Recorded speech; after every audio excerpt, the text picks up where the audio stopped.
Hello everyone, good morning. আজ শুক্রবার আর রবি অন্য দিনের মতো আজকেও সকালবেলা ঘুম থেকে উঠে বাজার চলে গেছে, সমস্ত কিছু বাজার করে নিয়ে এসছে।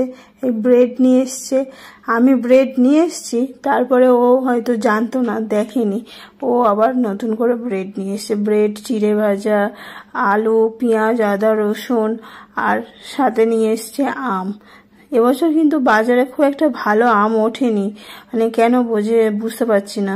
অন্য বছর এতদিনে বাজারে পুরো আম এত সস্তাতে পাওয়া যায়, কিন্তু এবছর সেইভাবে আম পাওয়া যাচ্ছে না বাজারে। তো যাই হোক, এই আমি ব্রেড কালকে নিয়ে এসেছিলাম, ও দেখেনি, তো ওই জন্য আবার আজকে ব্রেড নিয়ে চলে এসছে। বিয়ের আগে না এই ব্রেডগুলো অনেক খেতাম, আমাদের ওখানে এরকম পিস করা এই যে ব্রেডগুলো খায় না, ওই ব্রেডগুলো অত ভালো পাওয়া যেত না, তো ওই জন্য এরকম ধরনের ব্রেডগুলো খাওয়া হতো। আর এই কলা নিয়ে এসছে, কলার মধ্যে এত পিঁপড়ে ছিল, কালো পিঁপড়ে পুরো ভর্তি ছিল। তাই রবিকে বলছিলাম, দেখো এগুলো কি ভর্তি হয়ে আছে। তারপরে ও সবজিটা, এই শাকটাকে গেটের ধারে রেখে গেছিলো, তো আমি দরজাটা বন্ধ করতে এসে দেখছি যে শাকটা গেটের ওখানে সামনে রেখেছে, ভুলে গেছে। বাইরে দেখছি বৃষ্টি হচ্ছে, রাত্রে ভালো বৃষ্টি হয়েছিল, মানে 12টা সাড়ে 12টা নাগাদ থেকে বৃষ্টি স্টার্ট হয়েছিল, সারারাতই প্রায়। তারপরে বৃষ্টি হয়েছিল, রাস্তায় অল্প অল্প জলও জমে গেছে, আর পাম্পও চালিয়ে দিয়েছে। আর ওই অফিস যাবে, তো ওই জন্য ওকে ব্রেকফাস্টটা করে দিলাম। আর আম যখন এসছে ঘরে, আম উঠলে তখন আর আমাদের ব্রেকফাস্ট ডিনারে তেমন কিছু মানে টেনশন থাকে না। ব্রেকফাস্টেও আম দিয়ে কিছু একটা খাবার খেয়ে নেয়, ডিনারেও আম দিয়ে কিছু খেয়ে নেয়।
রবি অফিস বেরিয়ে যাচ্ছে, আর এদিকে বৃষ্টিটা একটু থেমেছে, আর জলটাও আর একটু কমে গেছে। তাও দেখি চলো রাস্তায় কতটা জল জমেছে।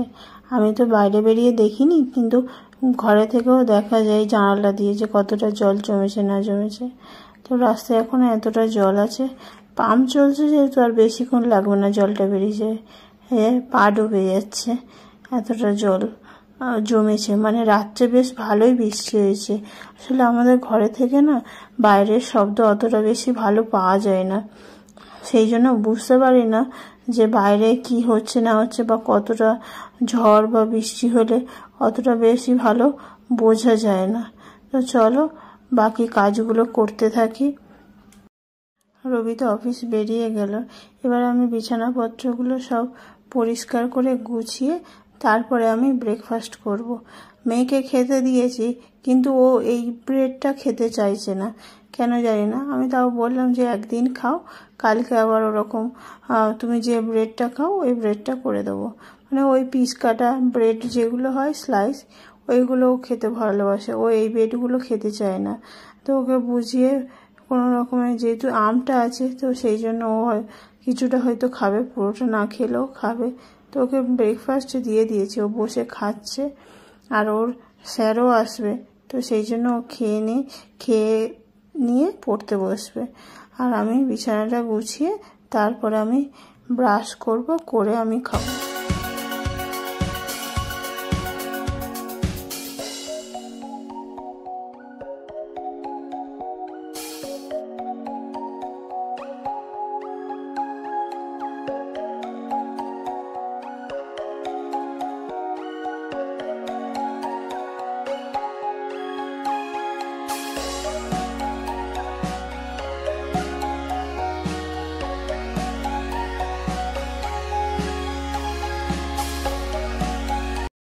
এই হচ্ছে আমার ব্রেকফাস্ট, ব্রেড, কলা আর আম। যাই হোক, অনেকদিন পরে এই ব্রেডটাকে জমিয়ে এখন খাই। আর ও পড়তে বসে গেছে। বললাম যে স্যার আসবে, তো বইপত্র নিয়ে তুমি পড়তে বসে যাও। আর এই শাকগুলোকে নিয়ে এখন বসেছি, কারণ এই সকালবেলা তাড়াহুড়ো রান্নার মধ্যে না, যদি শাক কেটে রান্না করতে হয় তাহলে আর টাইমে রান্না হবে না। সেই জন্য আমি চেষ্টা করি শাক সবজি যতটুকু, মানে ধরো লাউ, এইসব ধরনের যেসব জিনিসগুলো, শাক, লাউটাও, এই জিনিসগুলোকে না আমি কেটে রাখার চেষ্টা করি। তাহলে কি হয়, রান্না করতে না খুব সুবিধা হয়, তাড়াতাড়ি রান্না হয়ে যায়। তো এখন এগুলোকে কেটে রাখবো, আর রেখে তারপরে আমি স্নান করতে যাব। শাকটা কেটে ফ্রিজে তুলে দিলাম, আর মেয়ের ওর স্যার পড়িয়ে চলে গেছে। আমি ফ্লিপকার্টে কিছু গ্রসারি অর্ডার করেছিল, তো সেগুলো এইমাত্র দিয়ে গেল। ওদেরকে দেখায় কী কী অর্ডার করেছিল। এবারে বলেছি যে ডালগুলো অর্ডার করবে না, কারণ ডালটা আগের বারে এরকম হয়েছিল, কিন্তু চাল অর্ডার করেছিল, ওগুলো বেশ ভালো ছিল, ডালটাই শুধু গন্ডগোল হয়ে গেছে। তো সেই জন্য বলেছি ডালটা বাদ দিয়ে বাকি অন্য কিছু যেগুলো লাগবে সেগুলো অর্ডার করবে। তো এই যে এটা নিয়ে এখন মুশকিল হয়ে গেছে, 10 কেজির আটা, কিন্তু এই আটাটা ভেবেছিলাম 2টো প্যাকেটে থাকবে, একটা প্যাকেটে এসছে। তো এটা রাখাটা একটা চাপের বিষয় হয়ে গেছে। যাই হোক, একটা আটা, এই মেয়ের কর্নফ্লেক্স, এই চকোস, এই যে চকোস, সুগার ফ্রি আছে, তারপরে থিন অ্যারারুট আছে, গোবিন্দভোগ চাল, এই এমনি ভাত খাওয়ার চাল, 5 ফোড়ন, নুন, হলুদ, সুজি,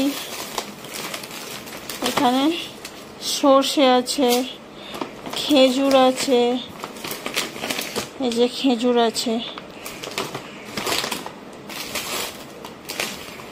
নুন আছে, তেল আছে, এই যে তেল,